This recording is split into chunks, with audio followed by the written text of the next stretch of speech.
Temos a honra, então, de iniciar o painel número 2, número 1, do segundo, então, Seminário Mineiro de Auditores Fiscais.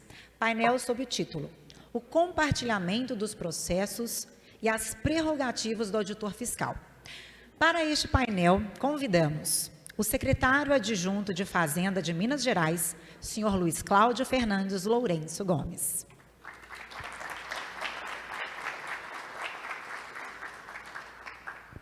O presidente da Associação Nacional de Associações de Fiscais de Tributos Estaduais, FEBRAFIT, senhor Rodrigo Espada.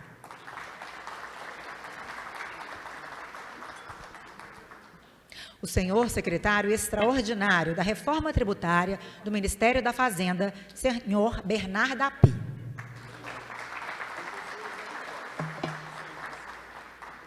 E, para mediar brilhantemente este painel, eu convido a auditora fiscal do Estado de São Paulo e delegada regional tributária, Luciana Grilo.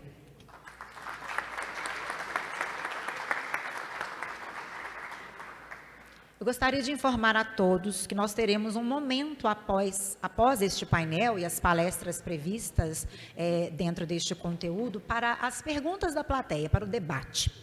Para isso, nós vamos seguir um protocolo para manter o nosso evento bem organizado.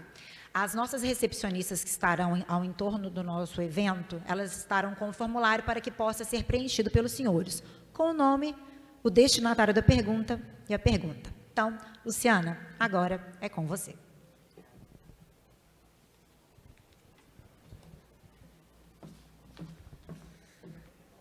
A mediação brilhante é por conta da nossa amizade, né, Raquel? Pedi para ela já introduzir desse jeito aqui. Bom, primeiramente eu gostaria de agradecer à FENG, na pessoa da minha colega Sara, por essa valiosa oportunidade de estar aqui mediando justamente esse primeiro painel que conta com autoridades dessa envergadura para contribuir nesse esclarecimento das nossas dúvidas em relação a esse processo de aprovação da reforma tributária e, em especial, os reflexos dessa aprovação para a nossa carreira de auditores.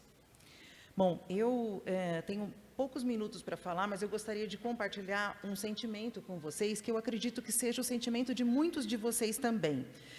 Quando eu reflito sobre esse momento histórico que a democracia brasileira vem passando, de reestruturação da tributação sobre o consumo, eu, às vezes, eu percebo em mim alguns sentimentos conflitantes. Em primeiro lugar, fala a Luciana, cidadã brasileira. Como cidadã, eu tenho consciência de que a reforma tributária ela contribuirá de forma determinante para o desenvolvimento econômico brasileiro. A melhora da competitividade da nossa indústria nacional, a simplificação de processos para os nossos contribuintes, e isso, com certeza, vai melhorar a parte de geração de empregos, de desenvolvimento. Existem estudos muito consolidados no sentido da possibilidade de crescimento econômico sustentável do nosso país a partir dessas mudanças. Ainda como operadora do direito, que é o que todos nós somos, aplicando a legislação tributária diuturnamente, nós observamos que o grau de complexidade que atingiu a legislação de ICMS hoje, essa área nebulosa que ele tem em relação à prestação de serviços e que se torna cada dia mais nebulosa conforme o avanço de tecnologias, onde você já tem dificuldade para identificar se determinada situação é puramente uma prestação de serviço ou se existe ali um fornecimento de mercadoria ou um direito, e a reforma vem para debelar essa questão, porque existe a unificação das bases de tributação, existe a tributação no destino, que nos permitirá, então, identificar exatamente onde é que está o consumo desse bem ou desse serviço, existe o crédito financeiro, então, debelando uma série de complexidades das nossas legislações, que fazem com que o contribuinte tenha um altíssimo custo de compliance e que nós vivenciemos, além da complexidade, um nível de insegurança jurídico que abala determinantemente o nosso ambiente de negócios. E, finalmente, vem a Luciana, auditora fiscal. Há 25 anos, ingressa na Secretaria da Fazenda de São Paulo, pensando assim, e agora? Quem é que vai dizer o que eu tenho que fiscalizar? Quem é que vai dizer onde eu vou fiscalizar, como é que eu vou fiscalizar, será que é o Conselho, será que ainda é a minha administração tributária, será que eu ainda vou ter uma ordem de fiscalização, ou será que eu vou fiscalizar uma empresa em São Paulo em favor de uma operação que foi feita e que o destino está em outro estado? Então, são uma série de dúvidas que ainda nos permeiam em termos de realidade da nossa operação, das nossas vivências como auditores fiscais.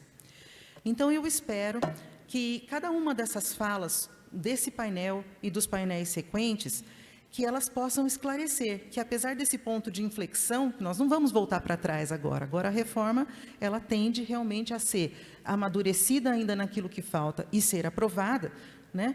Mas que ainda tem um monte de incerteza, tem aquilo que vai ficar para a lei complementar, tem aquilo que ainda não está definido como sairá do texto do Senado Federal, mas que remaneça para esse corpo técnico que está aqui hoje a convicção de que as nossas carreiras terão salvaguardadas as suas atribuições, as suas competências, as suas prerrogativas decorrentes de uma carreira típica de Estado e essencial à sobrevivência desse mesmo Estado.